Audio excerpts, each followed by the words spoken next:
À l'aube, une frontière se fige en moins de 25 minutes. 57 camions convergent vers un même corridor, puis s'immobilisent, révélant une opération synchronisée conçue pour tester des nerfs, des postes et la solidité d'un État dans un laps de temps brutalement court. Que change cette nuit pour les Burkinabés, pour les voisins du Sahel, et pourquoi Ibrahim Traoré se retrouve-t-il au centre d'un choix dont les conséquences dépassent largement l'interception elle-même? Une décision publique peut transformer une saisie nocturne en rupture durable. Cette analyse promet une chose simple: comprendre pour mieux juger. Elle donne au lecteur des clés concrètes en suivant les mécanismes plutôt que les slogans. L'enjeu n'est pas de dramatiser, il est de lire correctement une opération clandestine, pensée, financée, et puis recomposée pour fragiliser un État sans déclaration de guerre ouverte. Une lecture faible réduit l'affaire à un fait divers sécuritaire. Une lecture rigoureuse y voit une tentative de déstabilisation systémique avec des effets possibles sur la souveraineté, l'économie et la cohésion sociale. Le texte s'appuie exclusivement sur ce qui est disponible: chronologie, indices matériels, chiffres clés et choix politiques assumés.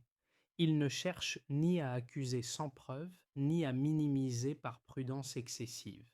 La question directrice est nette: comment une interception peut-elle révéler non seulement ce qui a été arrêté, mais ce qui a failli réussir, et ce que cela oblige désormais à penser autrement dès maintenant, collectivement? 2 heures après l'interception, un fait s'impose: 57 camions venus de directions différentes ont convergé vers un même point frontalier dans une fenêtre inférieure à 22 minutes. Ce chiffre ne sert pas à faire sensation, il change la catégorie de l'événement. On ne parle plus d'un transport isolé, mais d'une opération synchronisée à l'échelle régionale. Ce mini révélateur impose un cadre froid. La scène nocturne n'est pas un accident logistique. Elle ressemble à l'aboutissement d'une planification longue, conçue pour tester les défenses d'un État sur un temps extrêmement court. Chaque camion devient alors une pièce d'un dispositif plus large, pensé pour se fragmenter en cas d'alerte, puis se recomposer au dernier moment.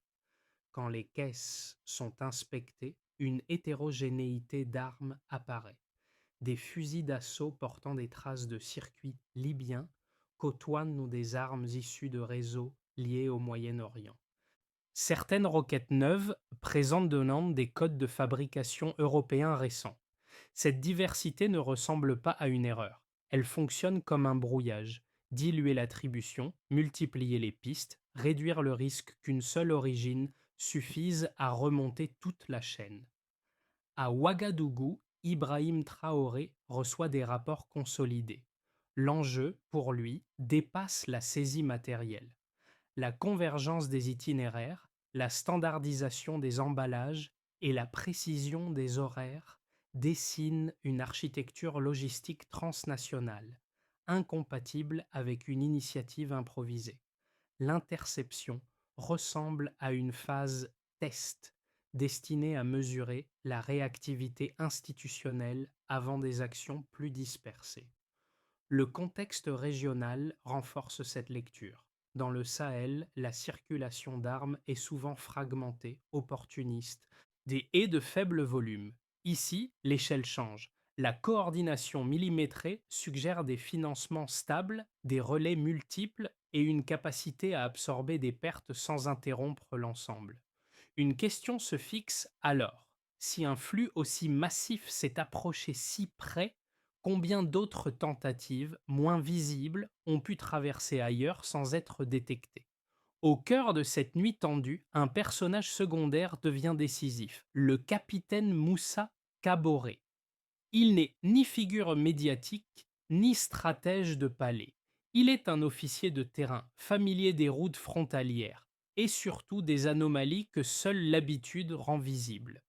Peu avant l'interception, Caboret remarque un détail qui, isolé, pourrait sembler mineur: une colonne de camions circulant sans phare, à 1 heure où aucun flux commercial légitime n'est attendu.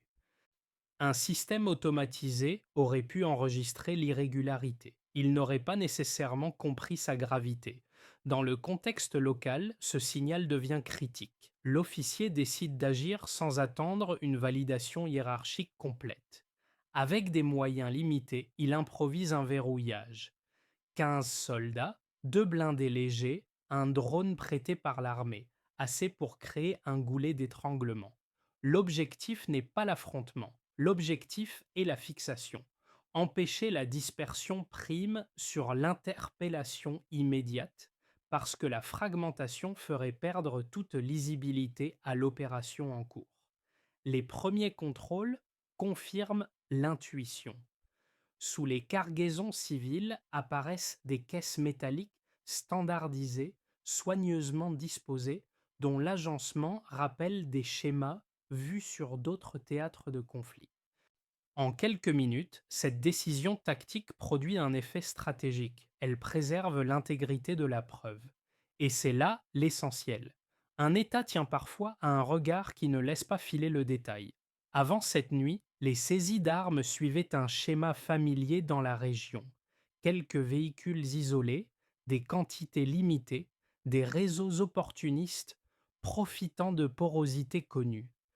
L'État réagissait, colmatait, puis revenait à une vigilance fragmentée. Après l'interception du convoi, ce cadre ne tient plus. La chronologie révèle une bascule nette entre un avant routinier et un après systémique. Et c'est précisément cette rupture qui oblige à relire chaque étape. L'activation commence discrètement. Des camions quittent des points de départ distincts, éloignés de plusieurs centaines de kilomètres. Et aucun n'attire l'attention à lui seul. Les cargaisons déclarées sont banales, les documents administratifs suffisamment crédibles pour passer des contrôles superficiels. La dispersion initiale protège l'opération. Un incident isolé ne compromettrait pas l'ensemble. Le plan n'a pas besoin d'être visible, il a besoin d'être plausible, camion par camion, sur des routes ordinaires. Puis vient la montée en tension.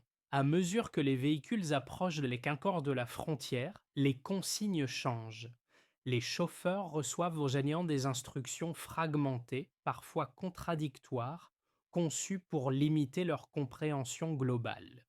Certains roulent sans phare, d'autres modifient leur itinéraire au dernier moment. Cette confusion apparente ressemble à une improvisation. En réalité, elle fonctionne comme un outil de sécurité, réduire la quantité d'informations cohérentes disponibles, même en cas d'arrestation partielle. Plus les exécutants savent peu, moins ils peuvent de Granero décrire une architecture. Le cœur du dispositif est le point de convergence. En moins de 20 minutes, 57 camions se regroupent sur un corridor précis. Cette compression temporelle réduit la fenêtre d'intervention adverse tout en maximisant l'effet de masse une fois la frontière franchie. C'est ici que le plan atteint son apogée. S'il réussit, la dispersion aurait lieu après le passage, rendant toute reconstitution ultérieure quasi impossible. La logique est simple, entrer compact, sortir diffus. L'interception vient rompre cette dynamique. Les premiers véhicules immobilisés provoquent un effet domino inattendu. Les itinéraires secondaires sont coupés. Les chauffeurs hésitent. Le temps, jusque-là allié de l'opération, devient un facteur de vulnérabilité.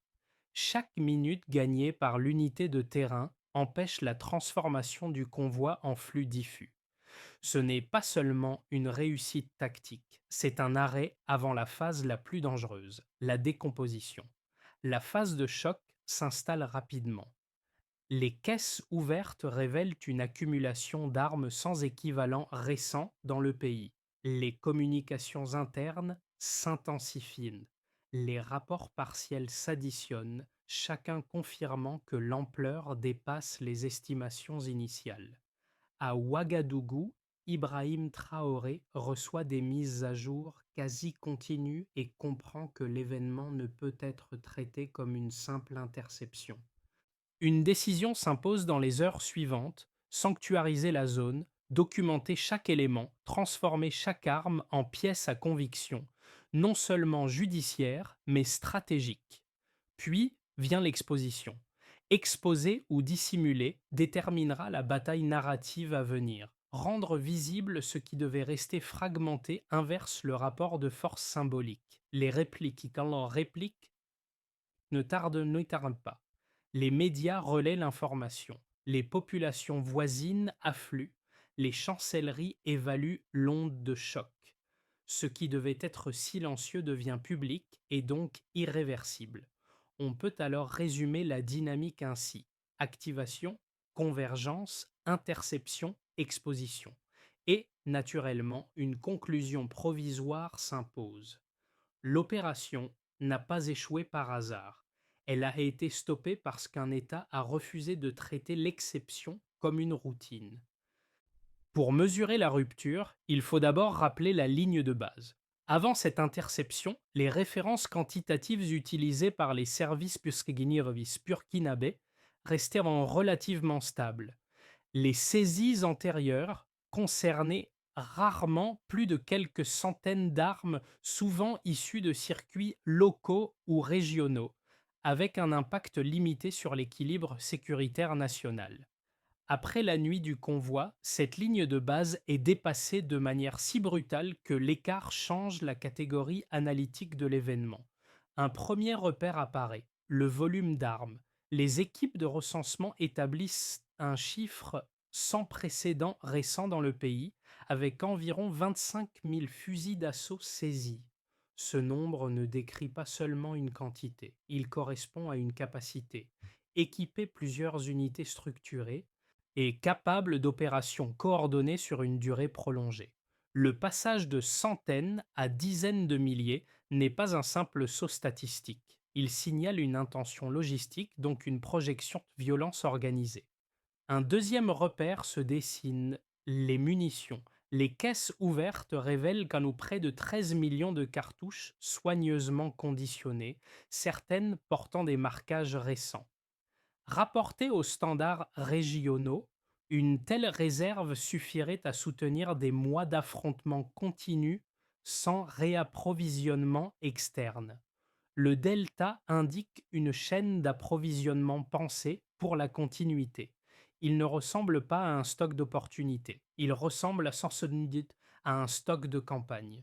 Un troisième repère s'impose: la valeur financière. Les experts estiment l'ensemble de la cargaison à près de 700 millions de dollars. Placé en perspective, ce montant équivaut à une part significative de budgets annuels de secteurs publics essentiels.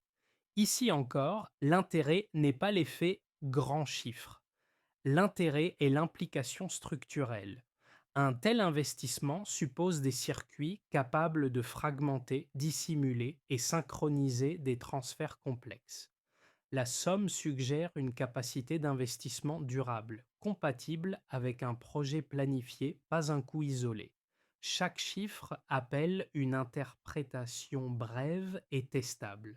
Le volume d'armes nécessite des infrastructures de stockage et de transport fiables. La quantité de munitions implique des fournisseurs réguliers et des relais de manutention.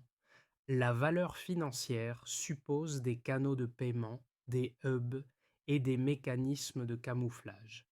Ensemble, ces éléments dépassent le cadre d'un réseau artisanal. Ils dessinent une architecture. Les analyses de traçabilité prolongent ce cadre. Certaines armes renvoient à des stocks libyens redistribués.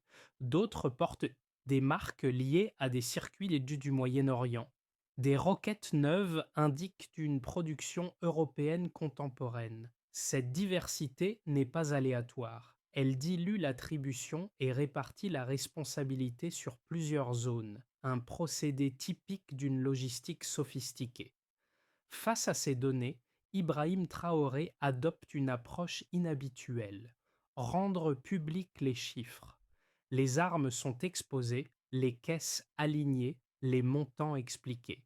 La transparence transforme les nombres en instruments politiques. Montrer les écarts, c'est empêcher leur dilution dans des récits approximatifs. Les chiffres deviennent un langage commun, difficile à contester sans alternative factuelle. Reste une interrogation. Si de tels volumes ont pu être réunis sans alerte préalable, combien d'autres flux, plus modestes mais persistants, circulent encore hors des radars? Deux lectures opposées émergent rapidement, chacune suffisamment cohérente pour être examinée sans caricature. La première, relayée par plusieurs observateurs internationaux, invite à la prudence. Selon cette approche, l'ampleur annoncée de la saisie pourrait servir un objectif politique interne, consolider l'autorité du pouvoir en place dans un contexte régional instable. Les partisans de cette lecture rappellent que, sans commanditaire officiellement identifié, toute extrapolation comporte un risque méthodologique. Ils soulignent qu'un événement spectaculaire peut être requalifié narrativement avant que l'ensemble des preuves ne soit juridiquement établi. Cette position n'est pas faible par principe. L'histoire récente du Sahel montre que des annonces sécuritaires ont parfois été amplifiées, simplifiées ou instrumentalisées. Exiger des standards élevés de preuves protège contre les conclusions hâtives et limite les dérives interprétatives. Dans cette logique, l'absence immédiate de signatures étatiques explicites incite à considérer l'hypothèse d'un assemblage opportuniste de flux illégaux interceptés à un moment critique, puis agrégés dans le discours public. La seconde lecture, portée par des analystes régionaux et des services spécialisés, avance un argument inverse. Elle s'appuie sur la convergence d'indices matériels difficilement compressibles. Le nombre de camions, la synchronisation temporelle, la diversité des origines d'armes, la standardisation et la logique de fragmentation puis recomposition forment un ensemble cohérent. Pris ensemble, ces éléments dépassent les capacités habituelles de réseaux locaux improvisés. Cette lecture ne se fonde pas sur une intention supposée, elle se fonde sur la compatibilité structurelle des faits observés. Pour être rigoureux, il faut reconnaître la solidité interne des deux positions. La première rappelle l'utilité du doute quand l'environnement est saturé d'incertitudes. La seconde montre que certaines données résistent à une explication minimaliste. Le point de bascule, ici, n'est pas un slogan. Il tient à la capacité des preuves à survivre aux hypothèses adverses, y compris lorsque Ibrahim Traoré choisit de rendre lisibles des éléments qui auraient pu rester dispersés.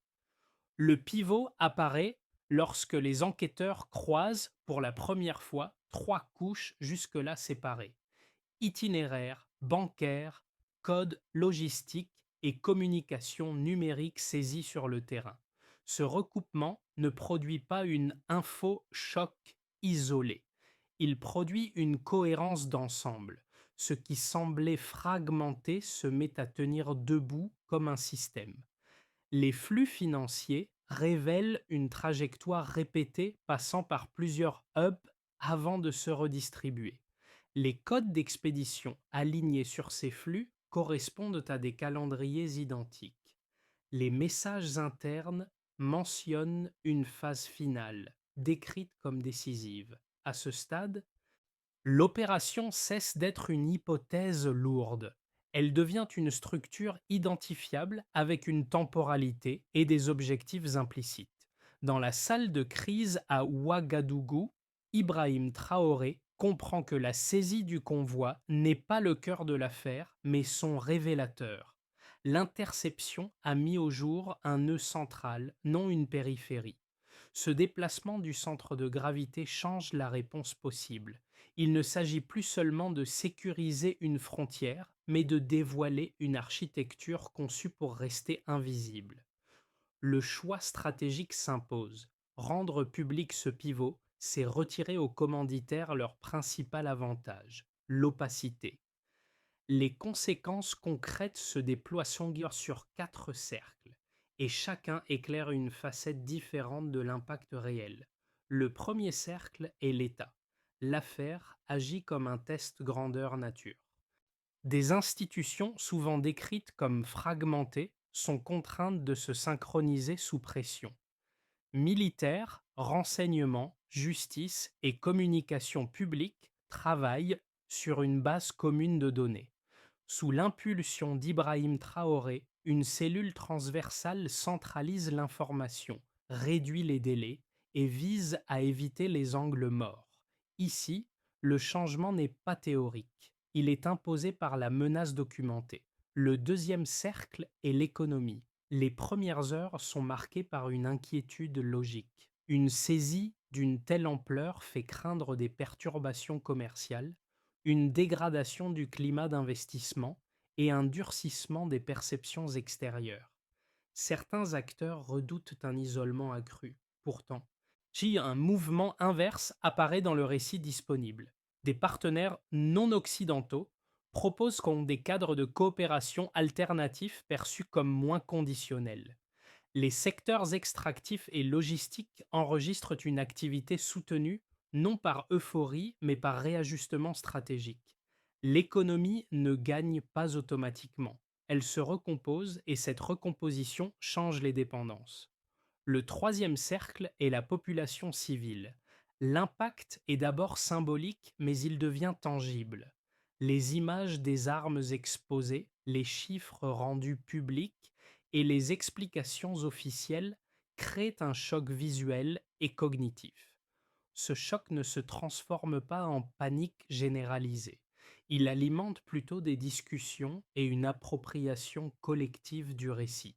Dans certains quartiers, l'événement devient un point de référence pour parler de souveraineté, de vigilance et de responsabilité partagée. La peur, ici, cède la place à une lucidité active, parce que les faits sont rendus lisibles. Le quatrième cercle est régional. L'onde de choc dépasse les frontières burkinabées.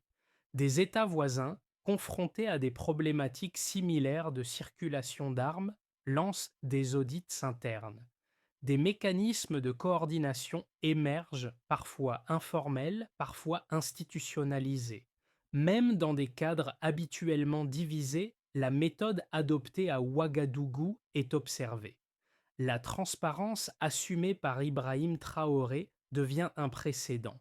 Elle montre qu'un État du Sahel peut exposer une opération clandestine sans déclencher mécaniquement une escalade incontrôlée. Ces quatre cercles convergent vers une même idée. L'interception n'a pas seulement empêché un scénario de chaos, elle a modifié comportement, anticipation et cadre d'action. L'effet durable pourrait être moins ce qui a été saisi que ce qui doit désormais être pensé autrement par tous. Sur un horizon de 6 à 12 mois, trois trajectoires plausibles se dessinent. Elles ne prétendent pas prédire, elles décrivent des configurations cohérentes, conditionnées par les choix déjà engagés et par la réaction d'acteurs mis en difficulté. Dans une trajectoire de base, l'essentiel tient à une stabilisation progressive. Les audits frontaliers deviennent réguliers. Les procédures interinstitutionnelles se normalisent. La circulation d'informations gagne en fluidité. Les réseaux impliqués restent actifs mais affaiblis, contraints de fragmenter davantage leurs initiatives. Les tensions diplomatiques persistent, sans basculer vers une rupture ouverte. Dans ce cadre, l'État consolide sa capacité de détection sans transformer l'événement en doctrine rigide. La vigilance s'installe dans la durée avec un coût administratif et politique maîtrisé. Dans une trajectoire optimiste, un effet d'entraînement plus large apparaît. La méthode de traçabilité et d'exposition publique est reprise au moins partiellement par des partenaires régionaux. Des mécanismes de coopération se structurent autour du partage de données et de contrôle conjoint. Les flux commerciaux s'adaptent, privilégiant des circuits perçus comme plus sûrs. Cette dynamique réduit l'espace opérationnel des réseaux clandestins et renforce la crédibilité institutionnelle. Dans ce scénario, et l'affaire du convoi cesse d'être un épisode. Elle devient un catalyseur de coordination.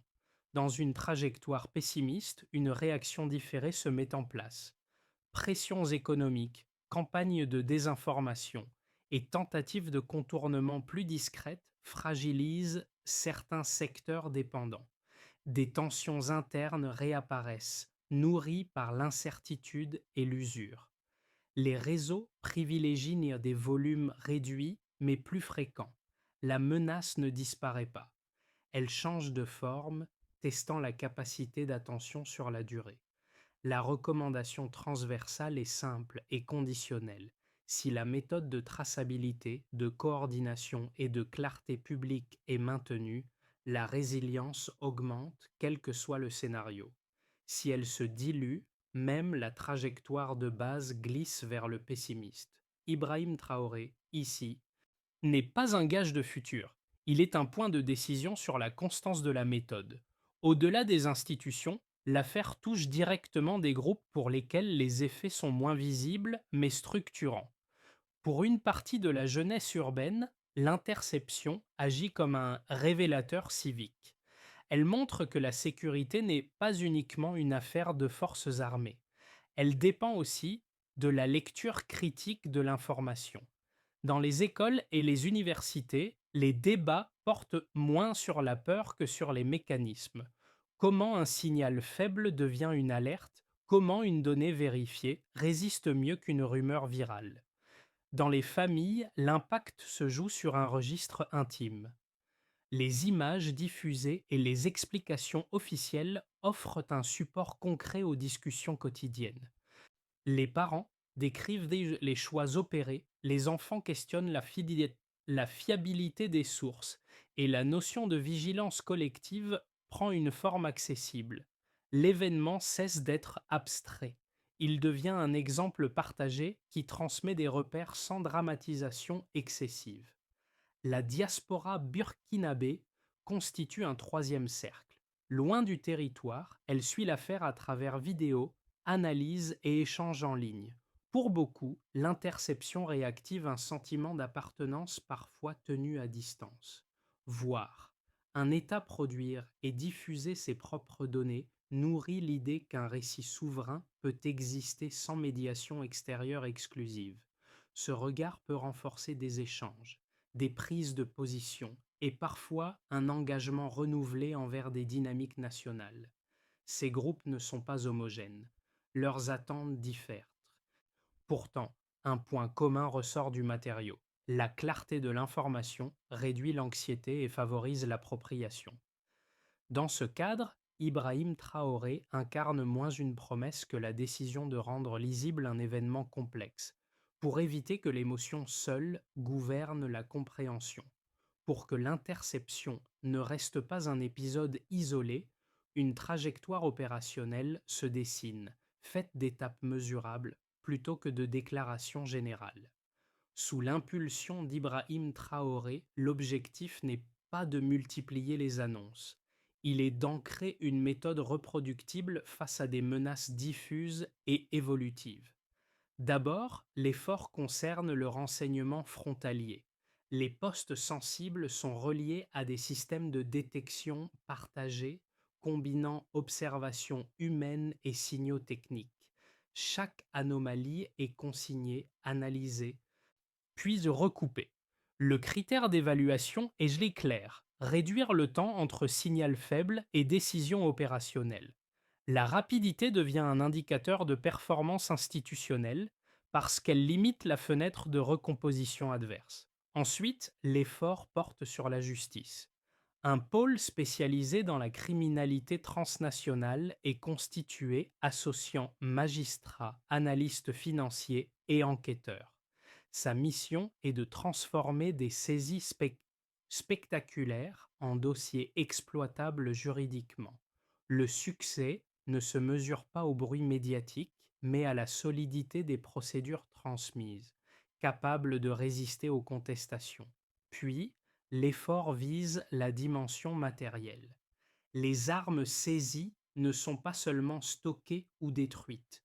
Leur traitement est documenté, suivi et intégré dans un cycle de transparence. Cette traçabilité limite la réapparition symbolique de ces équipements et renforce la crédibilité de l'action publique. Enfin, l'effort s'inscrit dans la coopération régionale. Le nombre d'alertes conjointes et d'opérations coordonnées devient un repère concret. L'idée directrice, rendre la chaîne visible, donc améliorable.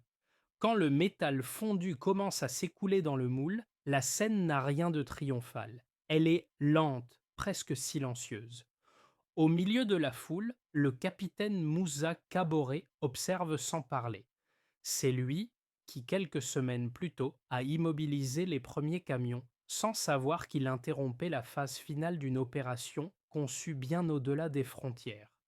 Dans ses mains, un fragment d'arme transformé en objet utilitaire semble plus lourd que l'équipement qu'il portait cette nuit-là.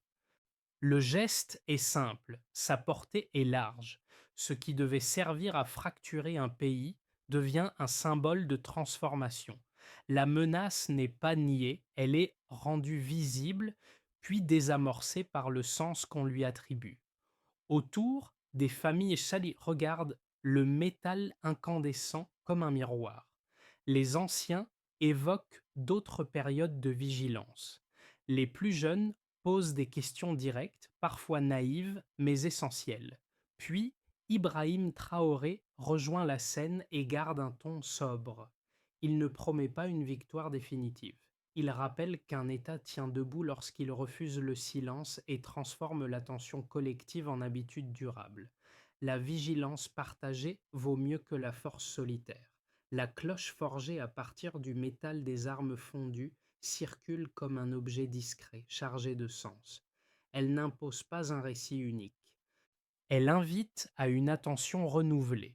Dans les villages, dans les écoles et au sein de la diaspora, l'histoire du convoi intercepté devient un point de départ pour réfléchir à ce qui protège réellement une communauté face à des menaces conçues pour rester invisibles.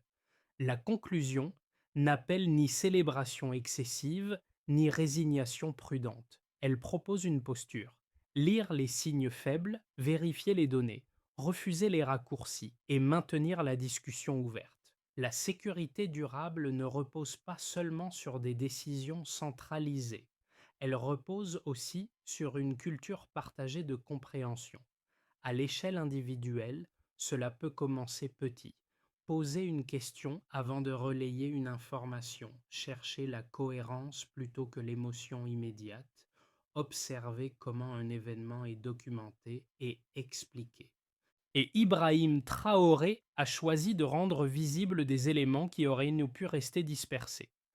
La question ouverte reste entière: comment transformer cette lucidité ponctuelle en pratique durable, capable de résister au temps et à l'oubli?